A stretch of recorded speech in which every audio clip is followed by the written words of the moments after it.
እኔ በዳኒ ንግግር በዳኒ ሀሳብ እስማማለሁ ብዬ መቼም አስቤውም አልሜውም አላውቅም። ዛሬ ግን በሱ ሀሳብ ተስማምቻለሁ። ሀቂቃ ሩታንና ሄርሜላን ጠርቶ ያናገረበት መንገድ በጣም ትክክል ነው ብዬ ነው ማስበው። ሰላም አለይኩም ወራህመቱላሂ ወበረካቱ። ውድና የተከበራችሁ የተወደዳችሁ ውድ የቻናሌ ቤተሰቦች እንዴት አመሻችሁ? እንዴት ናችሁ? ደህና ናችሁ ወይ? ሰላም ናችሁ? እኔ ጋር ሁሉ ሰላም፣ ሁሉ መልካም ነው። እናንተም ጋር ሰላም እንደሚሆን ሙሉ ተስፋ አለኝ። ባላችሁበት ሰላማችሁ ብዝት ይበልልኝ ያልኩኝ እንደተለመደውም በአዲስ ቪዲዮ መጥቻለሁ።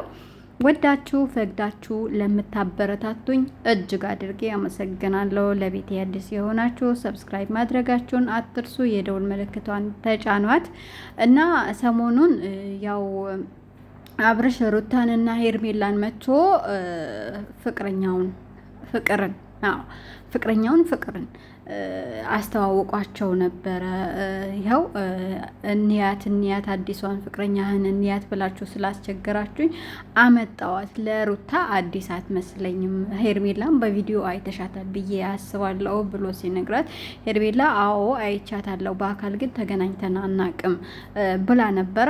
አምጥቷቸውም ራሱ አንዳንድ ጥያቄ ሩታ ስለምታውቃት ከዚህ በፊት የነበረውን ነገር ስለምታውቅ ስትጠይቀው ያው ሊመልስላቸው አልቻሉም ነበረ። እንደውም እያሾፈባቸው እያፌዘባቸው ነበርና ያው ዳኒ አሁን ባለው እንትን የሄርሜላም ጓደኛ ነው፣ የአብርሽም ጓደኛ ነው። ባለፈው ለአብርሽ እንዴት እንደሆነ ከወንድሙ ይልቅ ከኤፍሬም ተጣልቶ ታሟል፣ ይሄ ልጅ መታከም አለበት ምናምን ብሎ በመሀል ገብቶ ነገራቶችን ሲያስተካክል ምናምን ሲበጠብጥም ሲያስተካክልም የነበረ ልጅ ነው። ዛሬ ግን ያው ሩታንና ሄርሜላን ጠርቷቸው በመታረቃቸው አንድ በመሆናቸው ደስ ብሎኛል። ግን ትላንትና በተለቀቀው ቪዲዮ እኔ በጣም ደብሮኛል። በፈለገ ሰዓት እንደዚህ የሚያገኛችሁ ነገር ከሆነ እንደዚህ የሚያፌዝባችሁ ነገር ከሆነ እና እናንተ እንዴት ነው መታችሁ መቋቋም የምትችሉት? ሌላም ህይወት ልምራ ብትሉ እንዴት አድርጋችሁ ነው ሌላ ህይወት የምትመሩት? ምናምን ብሎ ሲጠይቃቸው ሩታ እንደውም እንደዚህ ፍቅርን ይዞ ሲመጣ እኔ አሁንም ቢሆን አላመንኩኝም። ወደ እኔ እንደሚመለስ ነው ማውቀው። እንደው እኛን እንደማብሸቅ እኛ ያለንበትን ለማወቅ ነው ብዬ ነው ማስበው ብሏል። ባለፈው ለብቻዬ ሆኜ ራሴን እንትን ብዬ ከዛ ውሳኔን ይዤ እመጣለሁ ብሎ ነበረ ብቻውን የተገለለው እና አሁን ደግሞ እኔም የተጠራጠርኩት ነገር ቢኖር ምንድነው ማነው ፈተናውን የሚወጣው? ማነው ጥሎኝ የሚሄደው? ማነው አሁንም ቢሆን የሚፈልገኝ ብሎ በዚህ ፈትኗቸው አይ አለቅም ያለች ሴት ሊያገባት ይመስለኛል። እና ዳጌ ደግሞ ምንድነው ያለው? ያው በእምነታችን በእሴታችንም በባህላችን ያው በባህላችን እንግሊዝኛ ወደዛ ይሄድና በባህላችንም ይሁን በእምነታችንም እንደዚህ የሚፈቀድ ነገር አይደለም። አንዴ ወደዛ ይሄዳል፣ አንዴ ወደዛ ይሄዳል፣ ከአንዱም አልቆረጠለትም። እና ይሄንን ነገር እናንተ ከት ብታደርጉ የራሳችሁን ውሳኔ ብትወስኑ ጥሩ ነው ብዬ እንደ ወንድምነት ልመክራችሁ ነው የመጣሁት ብሎ ሲላቸው ነበርና ሩታ አሁንም ቢሆን አልቆረጠላትም። ያው የልጇ አባት ነው ከአንድም ያኔ ያው በመሀል ሄርሜላ መታለች። ከሄርሜላ እየተጋፈጠች እያለች ይህ ከሄርሜላ ያለው እንትን ሳያቆም ራሱ ግን ያለችው ሄርሜላ እነሱ አንድ እንዲሆኑ እንትን ብዬ ባይቆርጥልኝም ወስኜ ወጥቼ ነበረ። ግን አሁን እሷን ይዞ ሲመጣ ግራ ገብቶኛል። ግን አብርሽ ደግሞ አለች አይ የእሷስ በጣም ያሳዝናል። እንኳን ሩታ ልጅ ወልዳበታለች፣ ልጅን የመሰለ ነገር ይዛበት ወጣለች። እና እሷ ምንድነው የመጀመሪያ ነው አላለች። እኔ እኮ ጥሎብኝ በሰው ሳቅ ወዳለሁ እኔ መጨረሻዬን አላቅም እንዴት እንደምሆን እና የመጀመሪያዬ ነው። እንዴት ልርሳው? ለእኔም እኮ ብዙ ተስፋ ነበረኝ፣ ብዙ ተስፋ ሰጥቶኝ ነበረ ብላ ለዳጊ እያስረዳችው ነበር። እንደዛ ስትለው እሱ ራሱ ፈገግ ነው ያለው፣ ግን ያስቃል። ሀቂቃ አስባችሁታል? በሰው ላይ መታ ተደርባ፣ ግን ታሳዝናለችም፣ የዋህነትም አለባት መሰለኝ። እና ዞሮ ዞሮ ያው ጌም እየተጫወተባቸው ይመስለኛል። ጌሙን ደግሞ በዚሁ እንትን ሩታ አልፈዋለች። የመጣበት አላማ ገብቷታል ብዬ ነው ማስበው። ምንም የፈለገ ነገር ቢሆን ከመጀመሪያ ከተዋት ሴት ጋር መቶ እሷም ህይወት እንትን ብላለች። እንደገና ደግሞ ያንን ህይወት አዲስ አድርጎ ይቀጥላል ብዬ አላስብም። በጭራሽ ያደርገዋል ብዬ እኔም አላስብም። ምክንያቱም አስቡት፣ በጣም ከባድ ነው። እና በተለይ እሱ ሊቀበል ይችላል።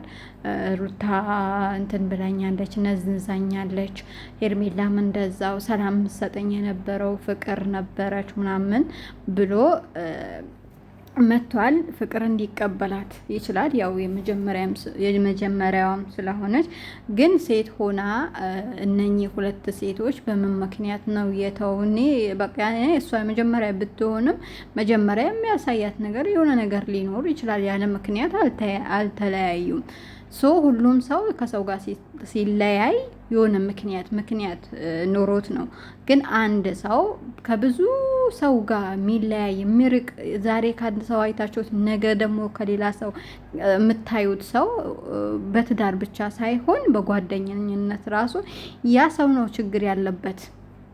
ብዙ ሰዎች ጋር እንትን የሚል ሰው ያኔ በራሱ ችግር አለበት ብዬ ነው ማስበው። እኔ እንደዛ ነው የሚመስለኝ። እና እሷም ፍቅርም የሆነ ነገር ይዛበታለች፣ ሩታም የሆነ ነገር፣ ሄርሜላም የሆነ ነገር ይዛበታለች። አሁን ምንድን ነው ድራማም ጌምም ምንም እንትን ምትል ነገር ከሆነ ሩታ አልፈዋለች።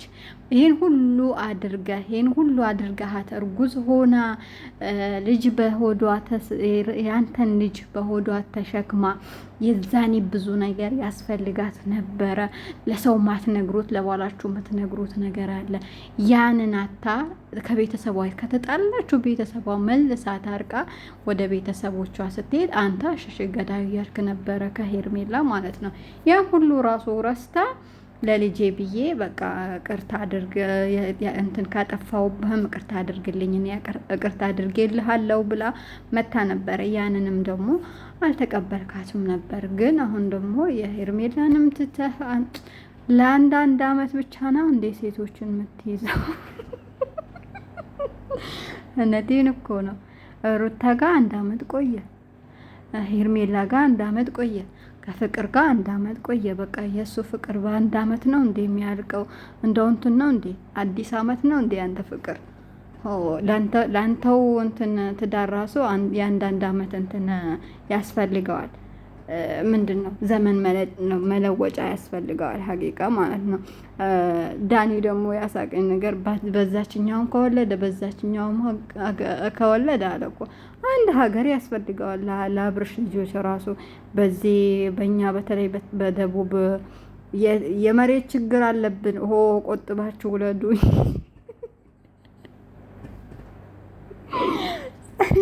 ወይም ደግሞ አሜሪካን ያስገባቸው። ዜግነቱ እንኳን ትቀበላለህ አሜሪካን ወይም ደግሞ ካናዳ መግባት አለበት። ኢትዮጵያ ሆነ እንኳን አያዋጣንም፣ ለኛ አያዋጣንም ሀቂቃ ማለት ነው። እና አላኩል ሀል አንተ ገንዘብ ኑሮህ መሬት ገዝተህ እንትን ትላለህ። ገንዘብ የሌለንስ መሬት ከተወደደብን እኮ ሰማይ ላይ አንኖር። እና ቆጥባችሁ ተጠቀሙ። ዳኒ እንዳለውም ጥሩ አይደለም። በዛችኛው ከዛችኛውም ወልዶ ሀገር እንትን ነው እንዴ? ለብቻው አንድ ሀገር ሊሰጠው ነው እንዴ? ጉድ እኮ ነው። የአብርሽስ ከፋ፣ ዘንድሮ ከፋ ጭራሽ። አሁን አበዛው ሀቂቃ። ሞድ ሲይዝ ደግሞ ሞድ ሲይዝ አነጋገሩ ምኑ በግን ጅልጅላ አንፎ የምንለው ሰውዬ ዛሬ ላይ መጥቶ በእኛ በሴቶች ላይ ጭንቅላታችን ወጥቶ የጨፈረብን ካልተመለሰ ቶሎ ካልተመለሰ እኛ ቻናሉን እናዘገዋለን። ሀቂቃ ማለት ነው። ለማንኛውም ትንሽ ጊዜ እንትን እድል እንስጣቸው። ዞሮ ዞሮ እኔም አሁንም ያላመንኩት ነገር ወደ ሩታ ይመለሳል ብዬ ነው ማስበው እና በቅርቡ ያው ቅርታ አድርግልኝ ይሄን ሁሉ እንትኑን ታልፊዋለሽ ብዬ አላሰብኩም ነበር ብሎ ቅርታ ጠይቆ ወደ ሩታ ይመለሳል የሚል ተስፋ አለኝ። ለማንኛውም እናንተም ተጠባበቁ፣ ትንሽ እንጠብቀውና ከዛ ልክ ልኩን እንነግረዋለን።